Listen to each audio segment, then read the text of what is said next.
Thank you for joining us. We're looking yet again at another page live. I have in front of me a site submitted by Paul in the UK. It is for Rosetta Stone.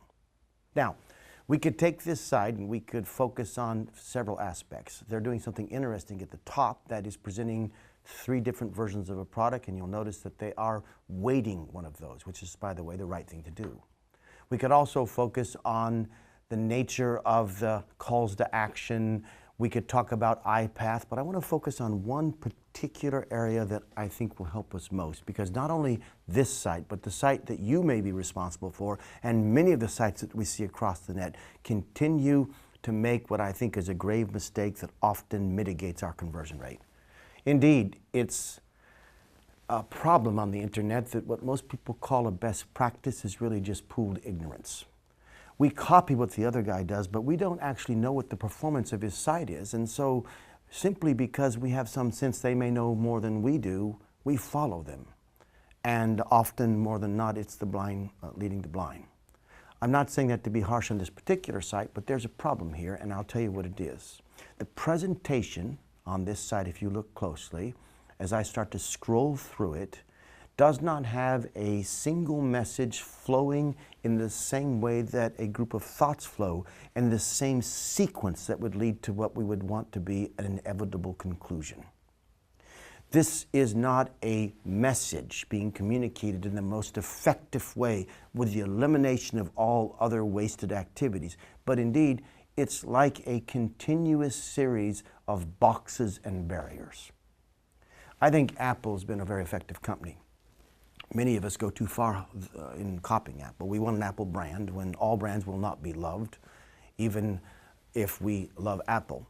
And much of what Apple's done that is successful cannot be counted on the web. You might differ with that, but how many of you have people waiting 3 days in advance of a product release in line for blocks, if not miles, in front of a store? If we were to copy what Apple does in the external and do the same sort of thinking, then many of us would demand that people stand in line for blocks before we would release a product. That will not work in the retail world offline, and it will not work for you to copy everything Apple does online. Indeed, I've seen this idea of beautiful glossy images sort of packaged in one box after another, flowing on a long page, as if that's the new ipso de facto standard for page design. But in experiment after experiment, and we've ran more than 20,000 path tests, we have discovered that if you want to see your page in a perspective that will produce the highest conversion rate, you've got to think of it as a conversation, and in particular, a message. And in particular, it needs to be a message focused around the center, the epicenter of your value proposition. So let's start at the top. We have a headline, Learn French Like a Native. Not particularly powerful. There's no sense of exclusivity there. The goal of a headline is to capture attention, convert it to interest. Then it says select your new language, and the default is French. That's good. Apparently that's connected to what's happening in the search engine. But then all I see next is download complete course, advanced course. Now, those product points may be valuable, particularly I would imagine, because they would perhaps be thinking that some people are coming back to this site and they need to make a choice based on the fact that they're already ready to purchase. And if they're not ready to purchase, maybe there's content beneath this. But it says designed for real-world language success. And then it has something here that might be a tutorial, but it's not actually clear. And is it a video? And are those buttons interactive at the top? Or are those just images? And once you get through that, it says select product. But I thought I selected product up here. What's the difference between this select product down here and the select product at the top? And if that's not enough, I start seeing people talking to me. When I see those people talk, please understand these are 4 simultaneous conversations. 4 columns are the same as 4 people talking at the same time. I don't know on which to focus. And indeed, that's a problem with a page like this, because if you get through the other barriers, which by the way, those barriers are exacerbated by the lines across there, and you get through this section, you hit another thing that says more reviews and then 20 years of using insights gained through experience. What does that mean? What kind of insights? What is that headline talking about? There's a city in the background. I don't understand what that's about.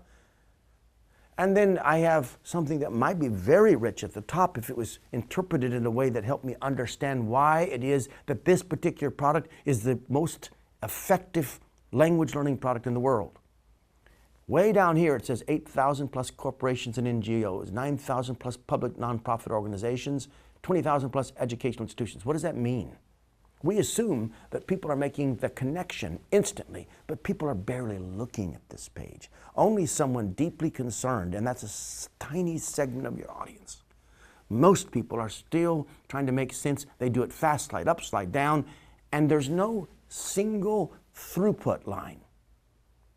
We don't talk like this, and we don't grasp, comprehend, understand like this.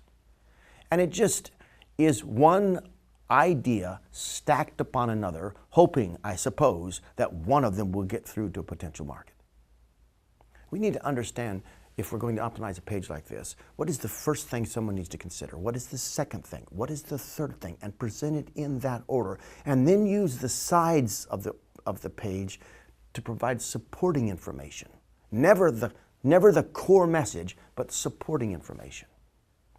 This page could have critical statements like this in the margins. Underneath it is facts instead, and those are broken into more boxes. And then there's another section. Wants to start learning French now? What's the difference between this section and the top section?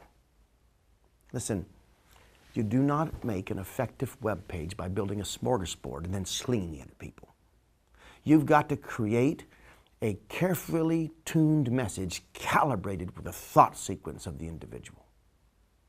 If we redesign this page, we would get the essential messaging near the top with a strong headline, a strong subheader. We would communicate with a full few bullet points, and then we would sort of expand on that message with strong copy that helped me understand the answer to a single all-important question. Why Rosetta Stone? In truth, I can look at this page and barely realize I'm on a Rosetta Stone site. Why? Because this tiny little logo up at the top of the page is not being seen by anyone. That computer image is so big it draws my eyes there, and then the boxes across the page continue to capture my attention, and I could look at this page and never realize I was even talking about Rosetta Stone until I get halfway down. That's a mistake. And while there are some things being done well here, you can take this very same page and optimize it so that it communicates a single, reinforced, powerful message, and you can get stronger results.